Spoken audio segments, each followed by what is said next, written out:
Hello friends, welcome to Biochem classes. My name is Ghanshyam Gupta. अब देखिए हुआ क्या है कि इसके पहले हमने इसके जो पीछे का जो हमने देखा उसमें हमने ये देखा कि भाई कि कौन कौन सा ऐसा मॉलिक्यूल है, कौन कौन से ऐसे स्ट्रक्चर्स हैं which is responsible for the making the formation of structure of DNA. तो हमने कहा कि न्यूक्लियोटाइड यदि मिलाओगे तो बनेगा आपका डीएनए, और यदि न्यूक्लियोटाइड में आप फॉस्फेट और न्यूक्लियोसाइड ऐड कर रहे हो तो बनेगा आपका न्यूक्लियोटाइड। लेकिन यदि न्यूक्लियोसाइड में आप पेंटोज शुगर और नाइट्रोजनस बेस ऐड कर रहे हो तो बनेगा आपका दैट इज द न्यूक्लियोसाइड। लेकिन प्रश्न ये बनता है कि सर जो हमारा ये फॉस्फोरिक एसिड है, इस फॉस्फोरिक एसिड का फॉर्मूला क्या है? पहले बात तो ये हमें समझाइए। फॉस्फोरिक एसिड, इसका नॉर्मल फॉर्मूला जो होता है आप जान लो कि H3PO4। स्ट्रक्चर कैसा होता है इसका? स्ट्रक्चर जो होता है ये देखो कि ये है फॉस्फेट। फॉस्फेट जो होगा इसका जो परमाणु क्रमांक होता है आप जानते हो, परमाणु क्रमांक जो होता है इसका होता है 15। और इससे देखो लिखा है कि H3PO4 मतलब फॉस्फेट से 4 ऑक्सीजन ऐड होंगे, मतलब एक ऑक्सीजन इधर, ऑक्सीजन ऑक्सीजन और एक ऑक्सीजन इधर।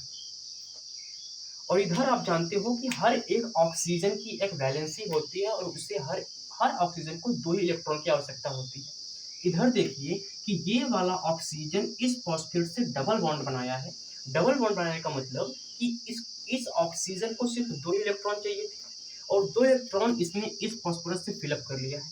लेकिन इन 3 ऑक्सीजन को अगर आप देखेंगे तो इन तीनों को अभी भी एक एक इलेक्ट्रॉन की कमी है, और उस इलेक्ट्रॉन को फिलअप करने के लिए ये दोस्ती करते हैं, मित्रता करते हैं अपने इस हाइड्रोजन से। और क्योंकि हाइड्रोजन का जो परमाणु क्रमांक है वो 1 है, इसका जो इलेक्ट्रॉनिक विन्यास है 1s1 है, और यस के ऑर्बिटल में आप जानते हो कि यस में एक ही ऑर्बिटल होता है और हर एक ऑर्बिटल में इसमें एक ही इलेक्ट्रॉन है। और क्योंकि ये एक ऑर्बिटल है तो चाहेगा कि मेरा वैलेंसी फुल फिलअप हो जाए। तो क्या करता है कि ये वाला हाइड्रोजन इस ऑक्सीजन से दोस्ती किया। तो जब ये वाला हाइड्रोजन इससे दोस्ती किया तो हुआ क्या कि इस वाले हाइड्रोजन की वैलेंसी भी कंप्लीट हुई क्योंकि इसको एक इलेक्ट्रॉन की आवश्यकता थी, और इस ऑक्सीजन की भी वैलेंसी कंप्लीट हुई क्योंकि इसे 2 इलेक्ट्रॉन की आवश्यकता थी। समझिए, क्योंकि इस ऑक्सीजन का परमाणु क्रमांक 8 है। अगर परमाणु क्रमांक 8 है तो आप जानते हैं कि इस ऑक्सीजन को इलेक्ट्रॉन की 2 ही इलेक्ट्रॉन की आवश्यकता थी अपनी वैलेंसी कंप्लीट करने के लिए। उसमें क्या किया इन्होंने कि एक इलेक्ट्रॉन तो इस फास्फोरस से लिया और एक इलेक्ट्रॉन इस हाइड्रोजन से लिया। तो इस ऑक्सीजन की भी वैलेंसी कंप्लीट हुई और इसकी भी कंप्लीट हुई, और सेम तरीका तो यहाँ पर भी अपनाया जाता है और सेम तरीका यहाँ पर भी अपनाया जाएगा। तो it is the structure of phosphoric acid. लेकिन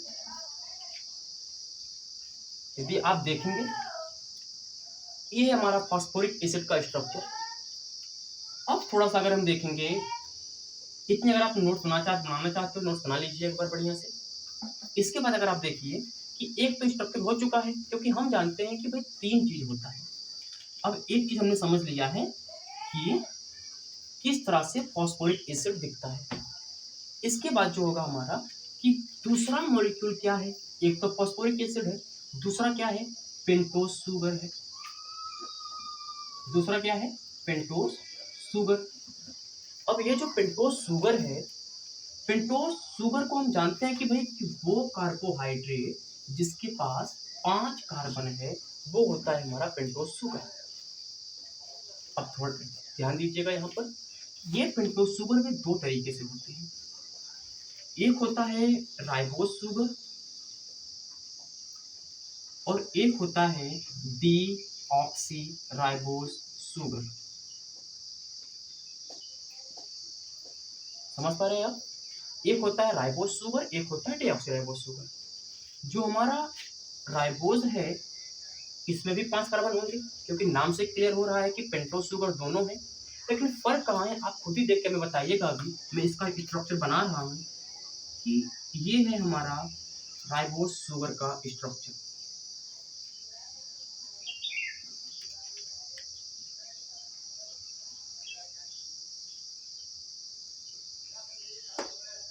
आप इन दोनों में भी फर्क बताइएगा कि भाई राइबोज और डीऑक्सी राइबोज में फर्क क्या है।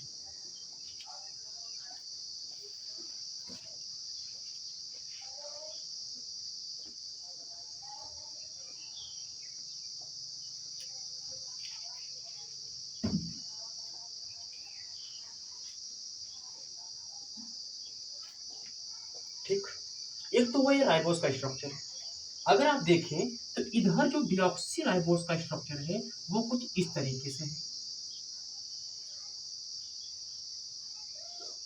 Sorry, 1 minute.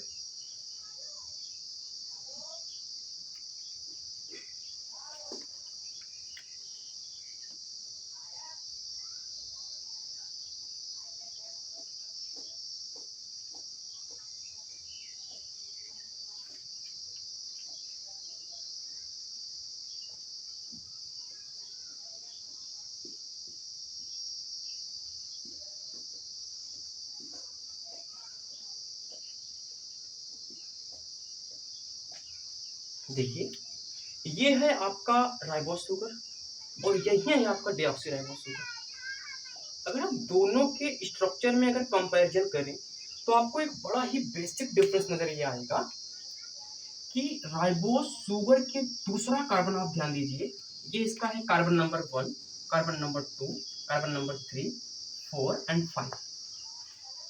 सेम कंडीशन यहाँ पर 1, 2, 3, 4, 5।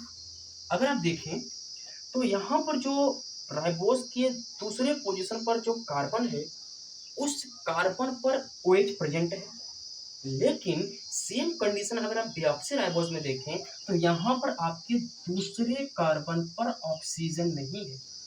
और क्योंकि दूसरे पोजीशन पर ऑक्सीजन नहीं है इसलिए इससे हम कहते हैं 2-डीऑक्सी।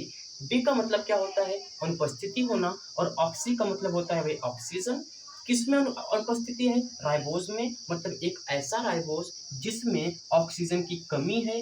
किस पोजीशन पर कमी है? तो दूसरे पोजीशन पर कमी है।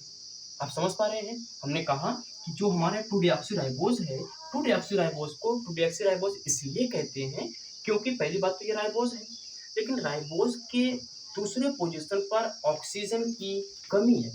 डीऑक्सी है, डी मतलब अनुपस्थिति होना, ऑक्सी मतलब ऑक्सीजन।